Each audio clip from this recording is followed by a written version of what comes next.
Siamo convinti tutti, come Arma innanzitutto, ma poi è quello che anche la popolazione ci riconosce, della centralità del ruolo del comandante di stazione. E noi siamo attenti a destinare alle stazioni tutte le nostre migliori risorse. Il personale che esce dalle scuole, i carabinieri, i marescialli vanno tutti come primo incarico alla stazione per imparare il mestiere dei più anziani e per portare sempre nuove energie, così come anche nella disponibilità finanziaria del nostro bilancio tutte le risorse sono destinate prioritariamente al sostentamento delle stazioni. Che bilancio si lascia alle spalle? Ottimo. Devo dire, nella vita ci vuole anche fortuna.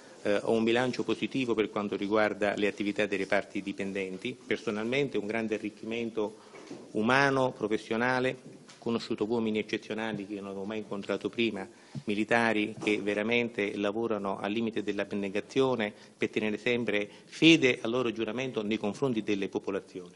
Ritiene che il Veneto sia da considerarsi una regione sicura oggi?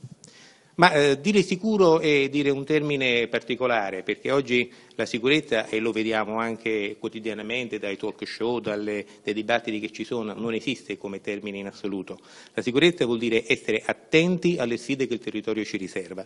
Indubbiamente il Veneto ha delle sfide nuove dovute alle trasformazioni della società, alle dinamiche sociali, e in questo tengo a ribadire quello che è la centralità della stazione, che è un sensore sul territorio, ma è anche l'ente che può dare risposte immediate e puntuali alla collettività e a ogni singolo cittadino. Le chiedo, vista la festa di oggi, potrebbe essere ancora presente o vivo un salvo d'acquisto ai giorni d'oggi? Salvo d'acquisto è l'esempio del comandante di stazione. Il comandante di stazione a cui ho fatto riferimento prima è il comandante di stazione che si fa carico della responsabilità per la collettività che gli è affidata.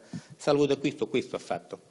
Doveva difendere e tutelare la collettività senza che avesse nessun ordine in proposito e l'ha fatto secondo quello che è l'etica del carabiniere e quello che è l'etica del comandante di stazione che ancora noi oggi insegniamo nelle scuole di formazione e che ogni comandante di stazione coltiva nella propria cultura professionale.